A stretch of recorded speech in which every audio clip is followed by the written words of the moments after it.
Dead boy detectives के पिछले episodes में अब तक हमने देखा और अब आगे एपिसोड की शुरुआत में हम देखते हैं क्रिस्टल निको से उसके रूम में मिलने आती है, लेकिन वो कहती है कि मैं बहुत दुखी हूँ क्योंकि जेनी मुझसे बात नहीं कर रही। क्रिस्टल उसको कहती है कि मुझे अपने दिमाग से डेविड को निकालना है। मेरे पास अब दोस्त है, मैं लोगों की मदद करती हूँ, अब मुझे डेविड अपने दिमाग में नहीं चाहिए। वो निको से कहती है मुझे तुम्हारी मदद चाहिए। निको कहती है ठीक है, मैं तुम्हारे साथ हूँ। फिर वो दोनों वायरस की शॉप में जाते हैं। वायरस निको को हरे रंग का पत्थर वापस देता है और बताता है कि मैं उसे पूरी रात ढूंढता रहा लेकिन वो मुझे नहीं मिली। तभी क्रिस्टल कहती है मुझे अपने दिमाग से एक डेमन को निकालना है, तुम्हारे पास उसके लिए कुछ है? तो वो कहता है कि डेमन बहुत टेढ़े होते हैं और उसे काले रंग का हार्ट देता है जिसका नाम है प्यार की रोशनी। निको क्रिस्टल के लिए उसको खरीद लेती है। फिर वायरस अपनी कहानी सुनाता है। वो बताता है समुद्र में एक बाप और उसकी बेटी जा रहे थे। वो तूफान में फंस गए तो बाप ने अपनी बेटी कुर्बानी दे दी। इससे देवता नाराज हो गए और बाप को मरने दिया और उस बच्ची को सिडना बना दिया समुद्र की देवी। तभी मेरा और मेरे भाई बहनों का जन्म हुआ। हम लोग इंसानों को देखते थे और मेरे दिल में इंसानों की जिंदगी जीने की बड़ी चाहत थी, तो सिडना ने मुझे जाने दिया। उस दिन के बाद मैंने सिडना को फिर दोबारा कभी नहीं देखा। कहानी सुन के क्रिस्टल और निको उस डिवाइस को लेकर अपने घर आ जाते हैं। क्रिस्टल उसको अपने हाथ में लेती है और बोलती है मुझे डेविड को अपने दिमाग से निकाल देना है। जैसे ही वो हार्ट को जमीन पर रखती है उसके दो टुकड़े हो जाते हैं। तभी क्रिस्टल कहती है मुझे आवाजें सुनाई नहीं दे रही और शायद मेरी पावर चली गई है। तभी हमें विच और मोंटी को दिखाया जाता है। विच मोंटी को अपने पैर में से कुछ जादुई चीज एक रुमाल में देती है और कहती है उन दोनों को जाकर मेरे पास लेकर आओ। इधर एडविन और चार्ल्स निको और क्रिस्टल के पास आते हैं और उसे कहते हैं कि हमें तुम्हारी शक्ति की जरूरत पड़ सकती है क्योंकि हमारे पास केस बहुत बढ़ गए हैं। क्रिस्टल उन लोगों को नहीं बताती कि उसकी शक्तियां खो गई है। तभी मोंटी वहां आता है और कहता है मेरी एक दोस्त खतरे में है और मुझे तुम्हारी मदद चाहिए। मोंटी बताता है मेरी दोस्त लेटेस्ट जो कि भूत है वो खो गई है। वो बहुत अच्छी है, सबका ख्याल रखती है। वो उन्हें बताता है कि लास्ट टाइम उसने बताया था कि वो विराट जंगल की तरफ जा रही है और वो बिल्कुल अकेली है, मेरे अलावा उसका कोई नहीं है। चार्ल्स कहता है कि पता नहीं वो लापता है भी कि नहीं, हो सकता है वो अपनी मर्जी से गई हो। वैसे भी हमारे पास बहुत केस है तो हम अपना टाइम बर्बाद नहीं कर सकते। लेकिन एडविन कहता है हम इसमें तुम्हारी मदद करेंगे। क्रिस्टल निको के साथ रुकने को कहती है लेकिन एडविन बोलता है हमें तुम्हारी शक्तियों की जरूरत पड़ सकती है। तो चार्ल्स कहता है चलो आज तक विराट कोहली देखा था, आज विराट जंगल भी देख लेते हैं। निको घर में ही रुक जाती है क्योंकि जेनी दुखी है और ये उसे अच्छा नहीं लग रहा। अब हमें नाइट नर्स को दिखाया जाता है। नाइट नर्स अभी जिंदा है और वहाँ एक आदमी और होता है जिसका नाम काशीनाथ है। वो उससे पूछती है इस शैतान के पेट से निकलने का रास्ता जानते हो? वो कुछ नहीं बताता तो उसके ऊपर अपनी शक्तियों का इस्तेमाल करती है लेकिन उसके ऊपर नाइट नर्स की शक्ति का कोई असर नहीं होता। वो कहती है मैं तुम्हारा दर्द क्यों नहीं महसूस कर पा रही? तो बताता है कि मुझे कोई दर्द नहीं है और कहता है गुस्सा छोड़ो, चलो नाश्ता करते हैं। लेकिन नाइट नर्स बहुत गुस्सा होती है। वो कहती है मुझे बस यहाँ से निकलना है क्योंकि मुझे उन दोनों को पकड़ना है। उधर क्रिस्टल, चार्ल्स, एडविन और मोंटी विराट जंगल जा रहे होते हैं। वहाँ पर कुछ भूत पहले से होते हैं जो उन्हें बताते हैं जंगल में खतरनाक काली शक्तियाँ हैं। जो भी भूत उसमें जाते हैं कभी वापस नहीं आते। वो लोग फिर भी उस जंगल में चले जाते हैं। तभी उन्हें एक पेड़ पर निशान मिलते हैं। वो क्रिस्टल को पेड़ को पढ़ने के लिए बोलते हैं। क्रिस्टल पेड़ पढ़ने का नाटक करती है और कहती है कि ये भालू के पंजे है। चार्ल्स कहता है तुम्हारी आंखें सफेद नहीं हुई, सच बताओ क्या बात है? फिर क्रिस्टल बताती है कि मेरी पावर चली गई है इसलिए मैं उस पेड़ को नहीं पढ़ पाई। एडविन, चार्ल्स और क्रिस्टल इस बारे में बात कर रहे होते हैं। तभी मौका देखकर मोंटी विच ने जो दिया था उसे जंगल में डाल देता है और कहता है देखो शायद हमें सुराग मिला है।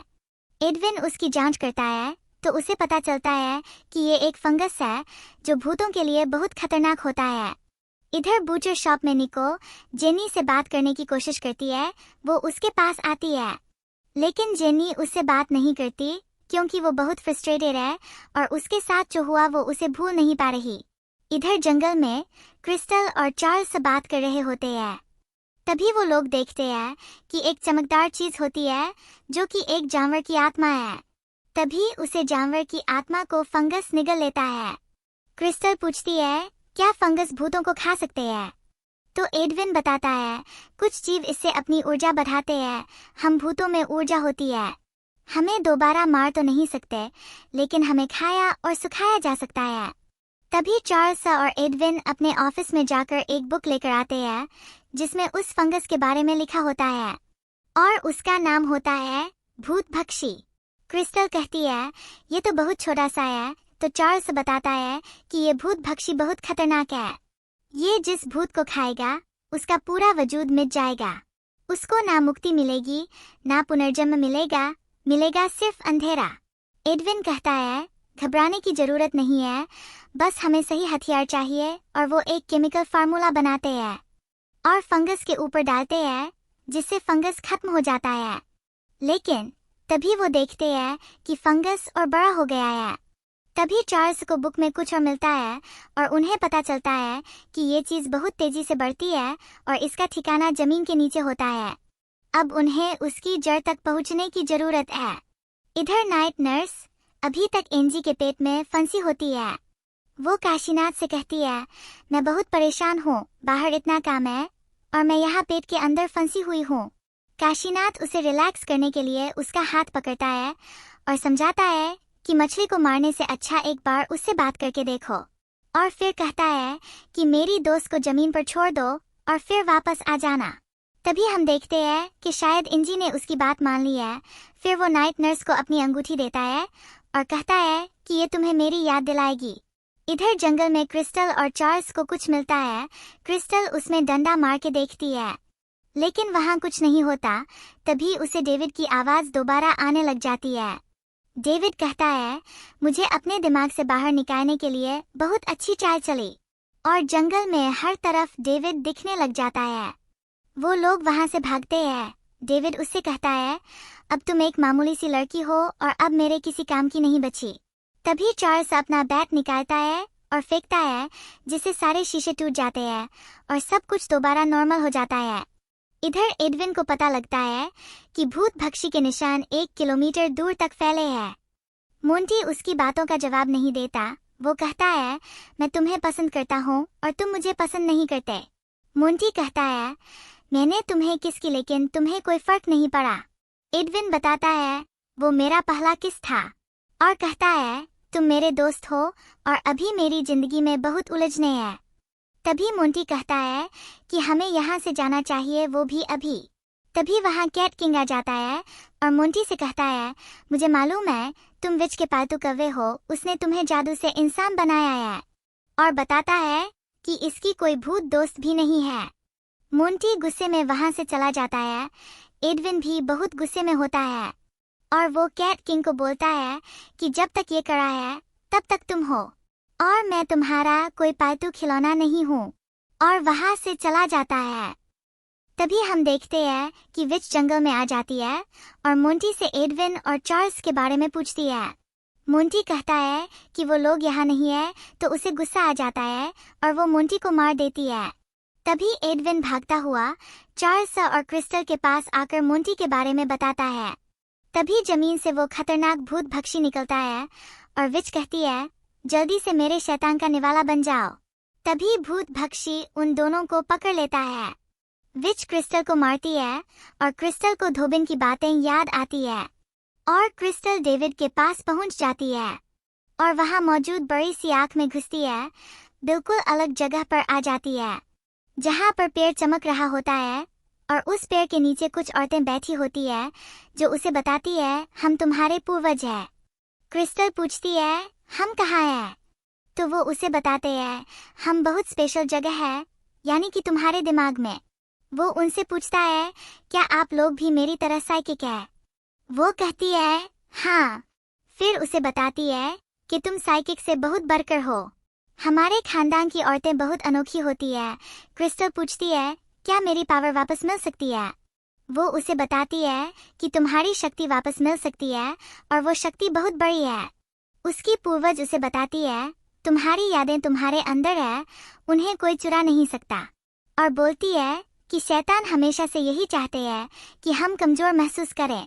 तभी क्रिस्टल को महसूस होता है सब कुछ मेरे अंदर है, और वो वापस जंगल में पहुंच जाती है और विच उसको बहुत बुरी तरीके से मार देती है। उधर भूत भक्षी एडविन और चार्ल्स को पकड़ा हुआ होता है। तभी क्रिस्टल को याद आता है कि वो और उसके पूर्वज अपनी ताकतों को जोड़ भी सकते हैं, और वो ऐसा ही करती है और भूत भक्षी को ऑर्डर देती है कि तुम यहाँ से जा सकते हो, तुम विच के गुलाम नहीं हो। ये सुनकर भूत भक्षी चार्ल्स और एडविन को छोड़ देता है और विच को लेकर वहां से चला जाता है। चार्ल्स पूछता है, ये सब तुमने कैसे किया?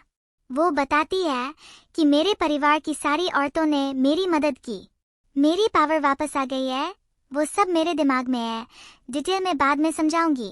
अब हम देखते हैं कि जेनी निको के पास आती है और उससे कहती है कि मुझे माफ कर दो, मुझे तुमसे इस तरीके से बात नहीं करना चाहिए थी। जेनी उससे कहती है, अब मैं अच्छी हूँ, पर निको कहती है, अब मैं किसी की मदद नहीं कर पाऊंगी, क्योंकि जब मैं किसी की मदद करती हूँ तो कुछ अच्छा नहीं होता। अब मैं इस रूम से बाहर नहीं निकलूंगी। जेनी बोलती है, इस घर में एक निराशा लड़की है जो कि मैं हूँ। अब मैं नहीं चाहती कि तुम भी ऐसी बानो, और ये कहकर चली जाती है। अब हम देखते हैं कि एडविन चार्ल्स को अपने दिल की बात बताने की कोशिश कर रहा होता है, लेकिन तभी वहां पर नाइट नर्स आ जाती है और उनसे कहती है, चलो बहुत हुआ, अब चलते हैं।